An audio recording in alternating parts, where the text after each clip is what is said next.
సాయంకాల సమయములో సంధ్యాదీపారాధనలో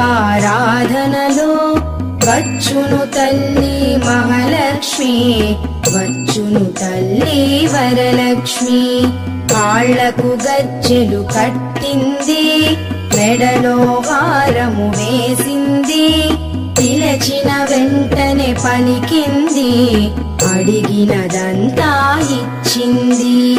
సాయంకాల సమయములో సంధ్యాదీపారాధనలో వచ్చును తల్లి మహాలక్ష్మి, వచ్చును తల్లి వరలక్ష్మి.